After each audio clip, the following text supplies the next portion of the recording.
Meditation Master JinBodhi's Dharma teachings. Chanting for our mothers. You're fortunate to have the chance to meditate for 7 consecutive days.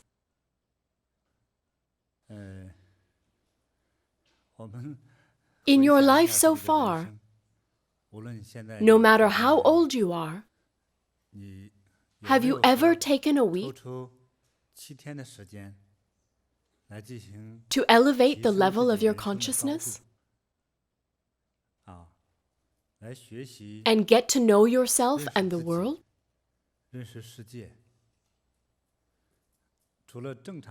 Other than perhaps at school, I believe most people haven't devoted focused time to this. All through life we're busy. Students are busy, as are people in their 20s, and those in their 30s, 40s, 50s, and 60s. Even those in their 70s. Everyone is busy. But then we come to the moment of death, and we realize we've been busy for nothing. We don't know why. We've lived our lives so frantically. Therefore, we need to be clear on what is really important and meaningful, so that we won't waste time on meaningless activities. Some are eager to get rich. But it's true that sometimes the harder you try, the worse the odds. Because blind hard work doesn't bring big money. It's better to take a break for career development or to reevaluate your life path. You should pause your busy life. Calm down, observe, think, and refocus. When you re-enter the arena, you'll be able to see what's important. I've observed kids playing video games. The designers of those games are quite clever. They create many trivialities to distract you from your main purpose. These trivialities consume your energy, soldiers, and waste your time. A connoisseur of these games knows to focus on a few important battles, but an inexperienced player might fight everywhere, gaining few points or even getting defeated. Taking time out to focus, quiet the mind and meditate is tremendously beneficial. Some of you come here because of your friends and don't feel a strong need to meditate. They don't care. But for serious self-cultivators, this opportunity to meditate is invaluable. In my experience, 7 days meditation can change your whole life. The change starts now. 3 days learning will alter the next 30 years of your life. 7 days learning will change your whole life. 7 is a very auspicious number in astrology.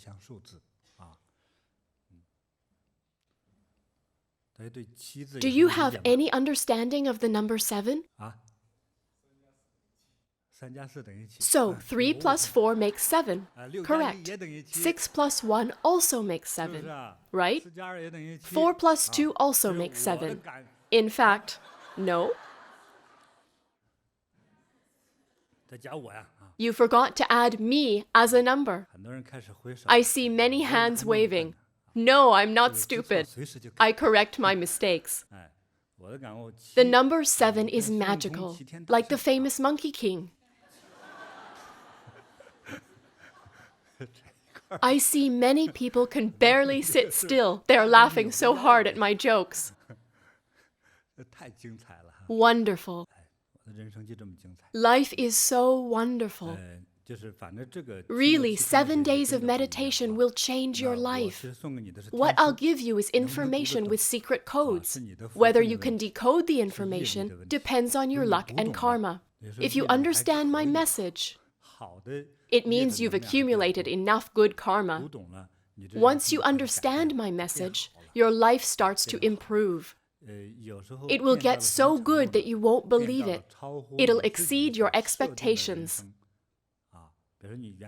Your destiny is often expressed in numbers in the fortune-telling method. One ancient way of fortune-telling in China is the bone-touching method. Have you ever heard of it? It goes like this. You pay the fortune-teller, then he says, "Give me your hand." He touches your hand and arm. By touching you, the fortune-teller claims to know how much your life is worth. He might say, "Your life is worth 20 pieces of silver." It's measured by weight. A life worth just 20 pieces of silver, what kind of a life is that? To the next person in line, he says, "Your life is worth 150 pieces of silver." Then he touches the next client's arm and says, "Why, your life is worth 1 piece of silver." That client would be very poor, without money, a house, or land. He would likely be unmarried. He would have to work hard just to survive. Wealth would always elude him. If we use numbers to express our expectations from life, say you think your life is worth $3 million, meaning you want to earn that amount. If this is your dream, to earn $3 million, that means you don't have $3 million yet, right? If you have such a dream, what you have is likely less than 30,000. You're poor at the moment. But if you study hard here at the retreat, if you develop insights, you could earn more than $30 million, more than you've ever dreamed of. You may wonder why. This is Buddhadharma. This is the secret in Zen. Also, this is linked to me. My name is JinBodhi, and Jin means gold in Chinese. Gold brings money. When you learn from me, money will find you.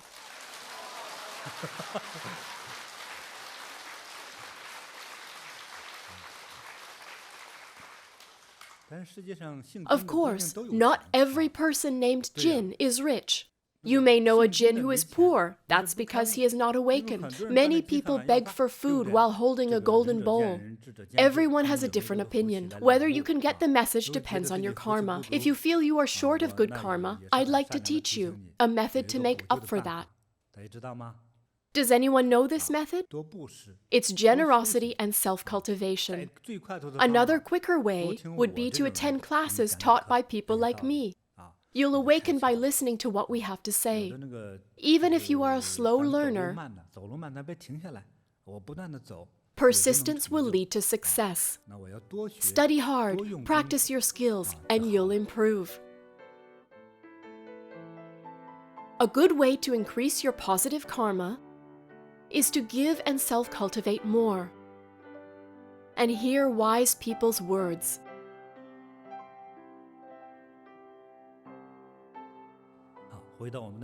Let's return to the topic of life. What we presently experience, whether it's happiness or bitterness, financial pressure or emotional ups and downs, is what we ought to experience. Even if you deny it, you're still experiencing it. Whether it should happen or not, it is happening. Whether you like it or not, it is happening. It's hard to explain logically. Is there a way to prevent it from happening? Yes, there is. And I know this way is effective. The method is pray for our ancestors, those who gave us DNA,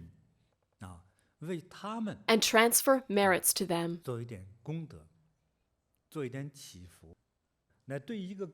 Doing this also benefits our own personalities. Everyone needs gratitude and to return favors.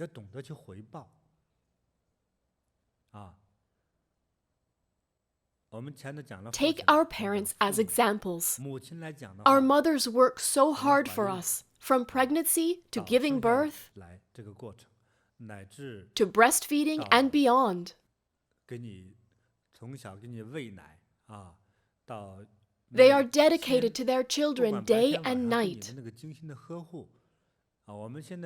You all look like capable adults.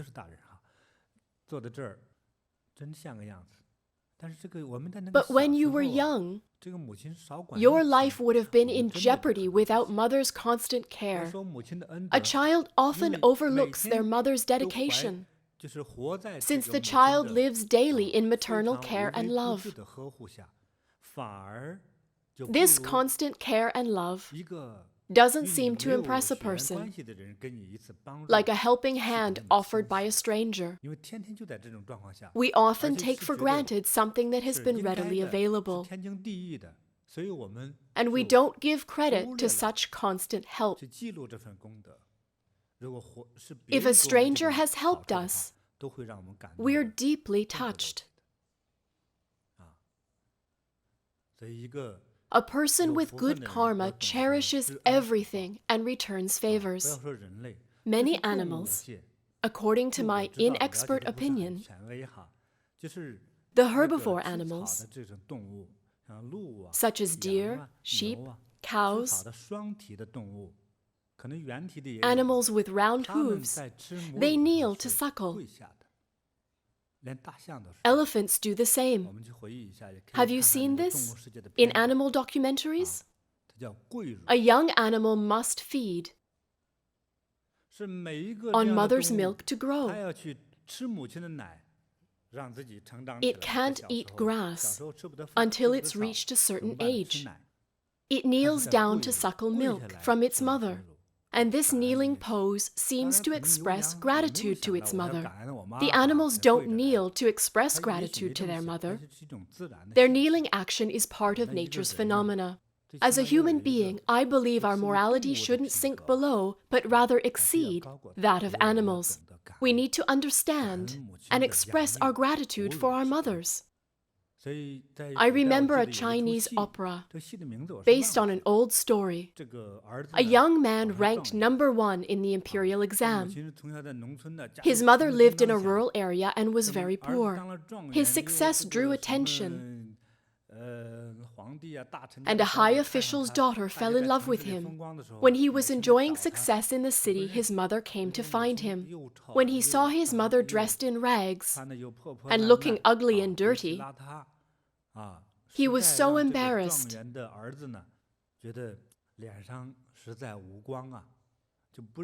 that he insisted he didn't know her.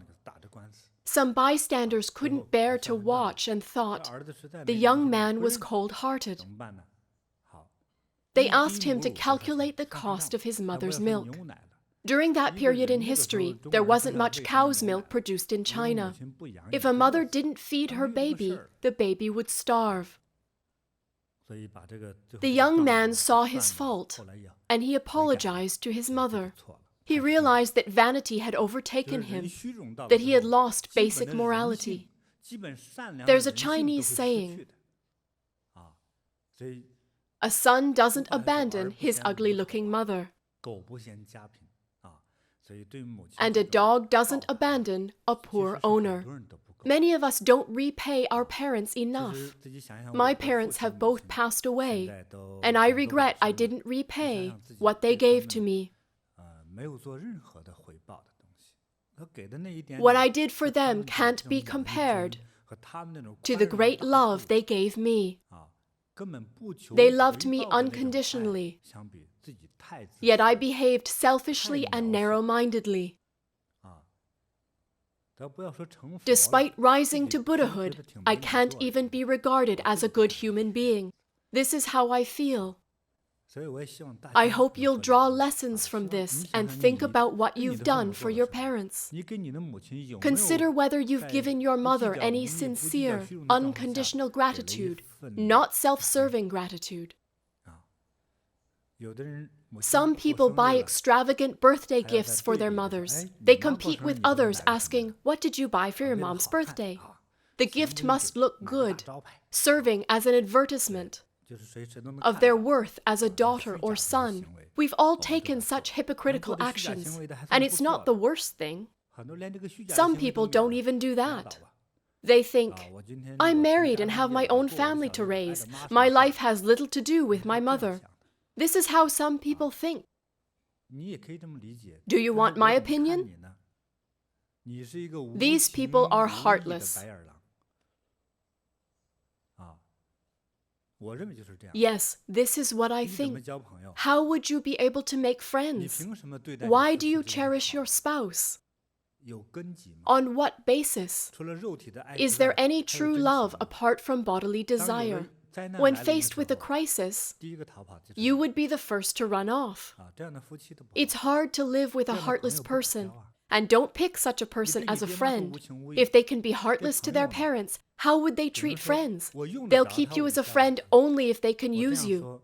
I hope my words make everyone think. You may feel hurt, but you need to be hurt by the thorn of truth. Let me explain how your illnesses come into being and why you have so many troubles. First of all, you forgot to respect and love your parents.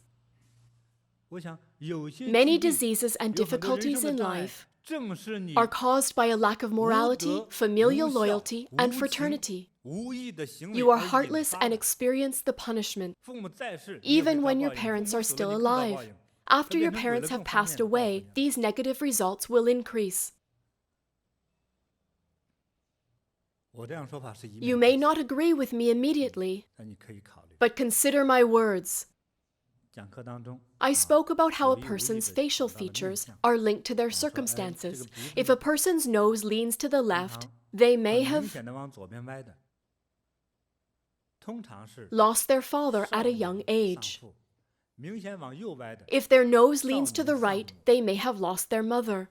If a woman's nose is obviously not in the middle of her face, she could have lost her husband when she was a young woman. Why do we have so much disappointment in life? Why do major life events show up on our faces? Do facial features reveal destiny? Those major life events will naturally affect the mapping of fate. If your own parents carry resentment toward you, how could your life be smooth and happy? For instance, if your mother is ill but you don't visit her, even though you have the time, maybe you prefer to spend time on your own enjoyment, you make up an excuse. You may say, "I've lost my job and I'm looking for another one, so I don't have enough money to visit you, Mom." Your lie will become reality. Another typical excuse is, "Dad, sorry you're sick, but I've broken my leg, so I can't visit you." That liar will break a leg within 3 years. Believe it or not, I've seen this happen. I didn't read about this. I saw it firsthand.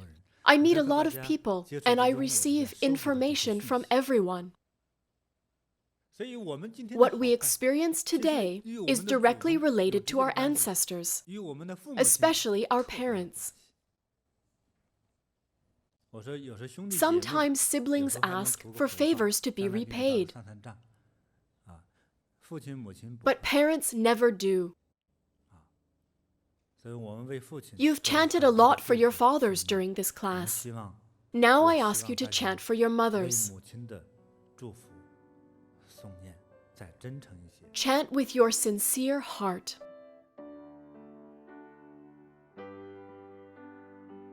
Chanting for our mothers, too.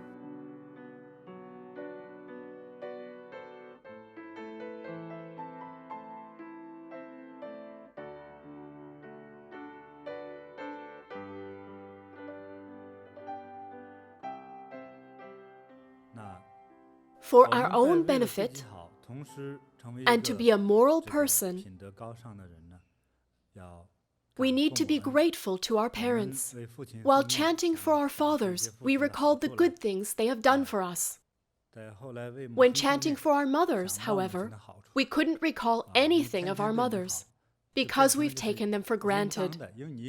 From the day you were born, your mom always served you, feeding you breast milk or formula. You've taken her for granted. When a baby opens his eyes, he sees his mother feed him. A happy baby knows the environment provides for him. And it's easy to take this for granted. A lot of people only realize what they've lost when their mother passes away, suddenly flooded by emotion. They are gripped by sadness. This is the blood tie. A mother goes through difficulty in order to raise her children. Yet some people can't even find the motivation to pray for their mothers. They don't feel it's necessary to chant seriously or to chant at all. I don't know about your mothers, but I want to talk about mine. My mother, in my memory, only did one thing: work to serve her children. Thinking back, I was a lazy and playful child who didn't know about anything. And I feel regret about that now. What job did my mother do? I'm not sure what she did when I was a baby. But as I remember it, she was a loader and unloader on construction sites. A very strong man. A man with big muscles. Could carry 2 bags of construction material. Some men could only carry 1, not wanting to use up all their strength. My mother carried 4 bags on her shoulders. She didn't like hard labor. This kind of labor didn't pay much. Very little pay. At that time, physical labor was low paying. If a technician earned up to 200 yuan, laborers like my mom could only earn 60 or 70 yuan.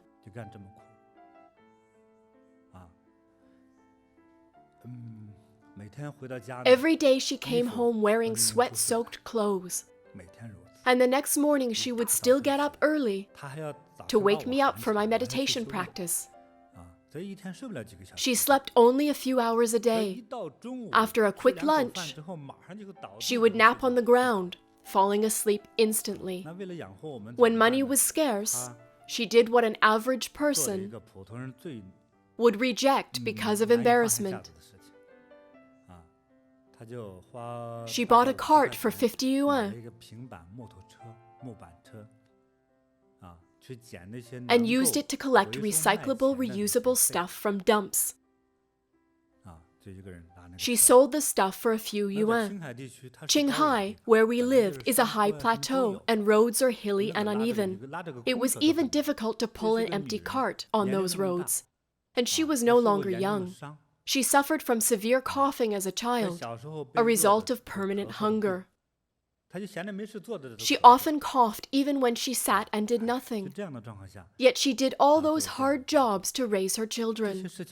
Her story may sound ordinary and dull. No matter what, she is gone. Normally,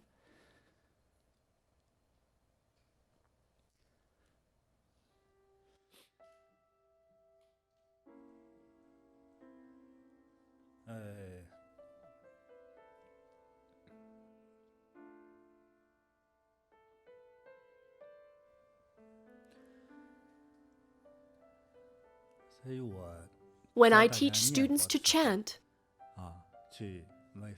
for their parents, I don't like to mention my mother. I believe that my mother worked so hard not because she loved hard labor. No, It was because she saw her children waiting for meals. But we children only wanted to feed ourselves. In a few cases, we were so selfish we didn't even leave any soup for her. But she still went to work without blame or complaint. Even when she fell ill in old age, I never heard her complain. It's easy to tell other people's stories. I don't think I could do what she did, and if I tried, I would complain for sure. Whenever I bought her clothes, she was always delighted. However, the clothes I bought for her, she treasured too much to wear.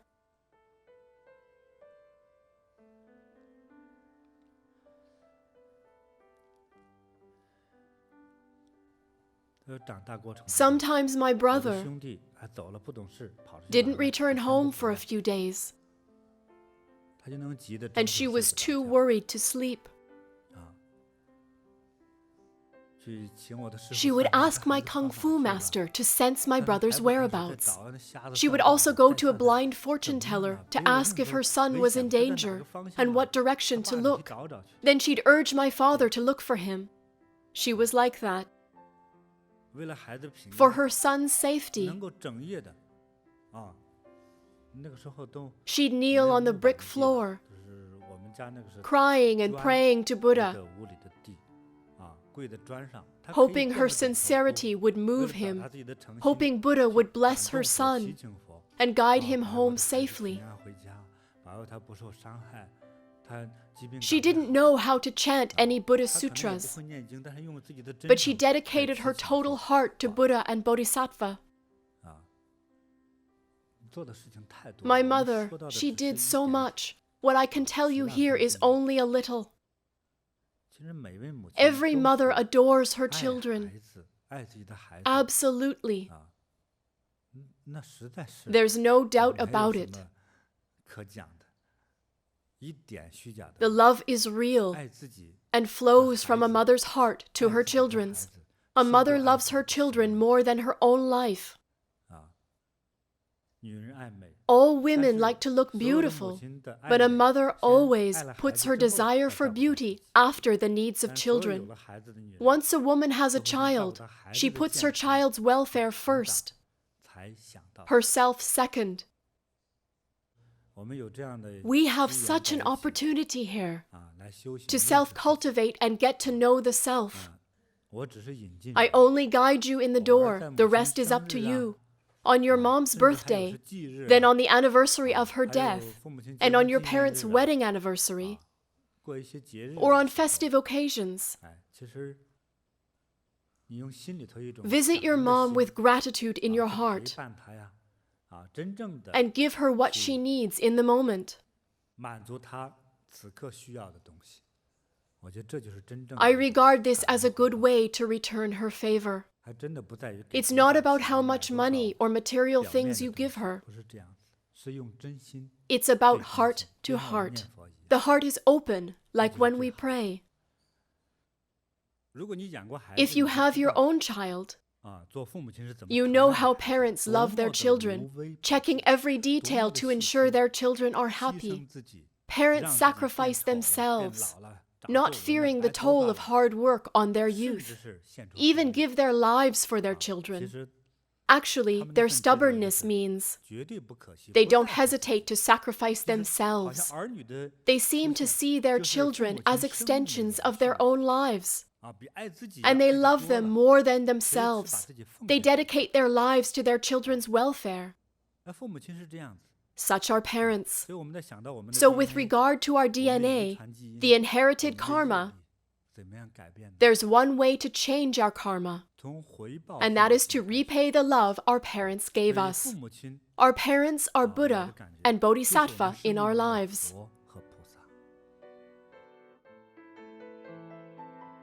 Our parents are Buddhas and Bodhisattvas in our lives. If we want to change our karma, hence change our life, start to repay the love our parents gave us. Let me use a metaphor. In my life, Guanyin Bodhisattva has been protecting and guiding me like a mother. I think if you want to change the status of your life, if you want to be healthier and happier, have a harmonious family and a successful career,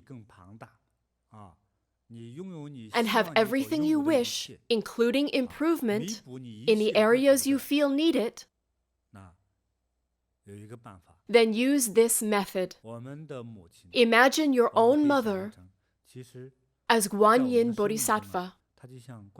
In fact, our mothers love us like Guanyin Bodhisattva. Our parents, regardless of their jobs or social status, regardless of how others perceived them, regardless of if they are good or bad, gave us love that was absolutely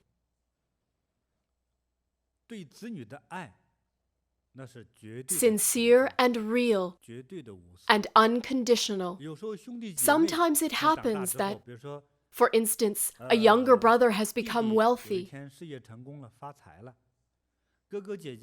and his older brothers or sisters want a share of his fortune. So they remind him of the favors they did for him. Say how they saved his life when he was seriously ill. And they indicate that it's time for those favors to be returned. Is it right? However, parents are not like this. When their children need help, they give everything to help them. Once their children become successful, parents don't demand anything back. They don't try to calculate the effort it took to raise you, how much that effort is worth now. No, normally parents don't do this. Your siblings might want something back from you, but your parents won't. Now, for the sake of ourselves, let's chant for our mothers who gave birth to us, who have dedicated their lives to us. Let's chant and pray for them. Pray for the mothers who are still alive.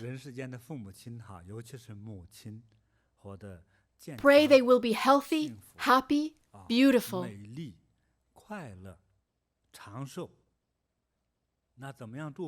May they live long. Let's pray and incense incense to Buddha for them. Let's offer a light in front of Buddha for them. May their lives be filled with light. No darkness, no coldness, no fear, and no worries.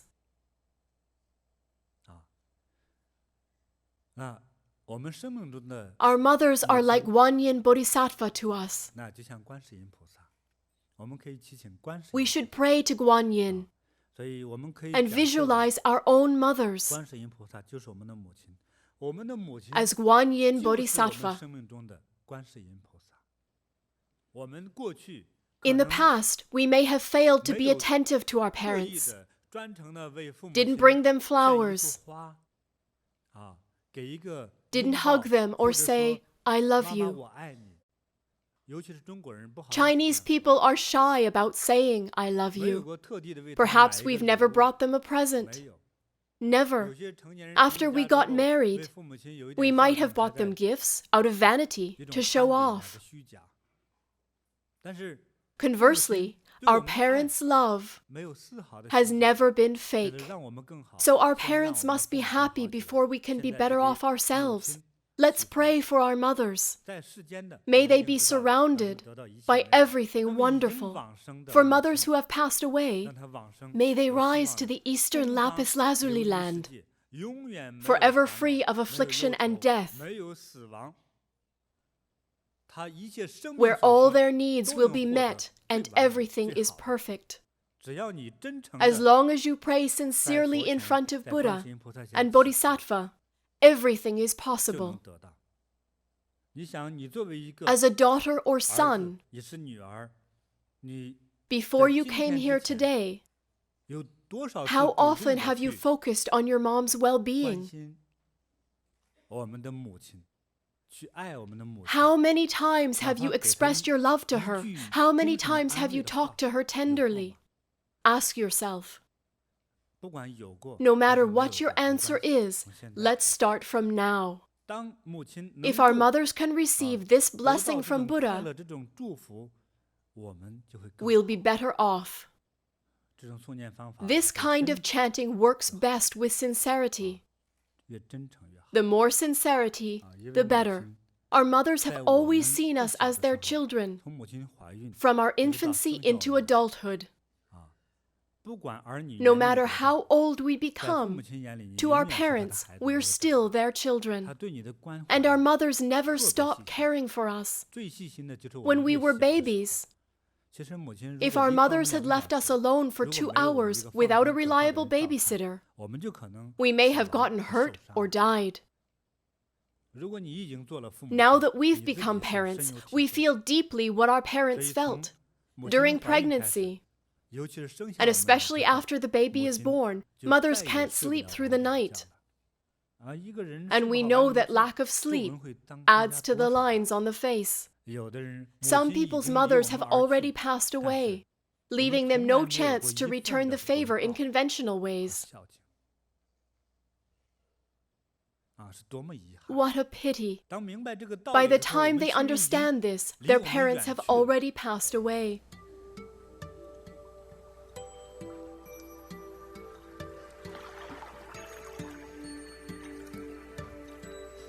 Let's start chanting and praying silently.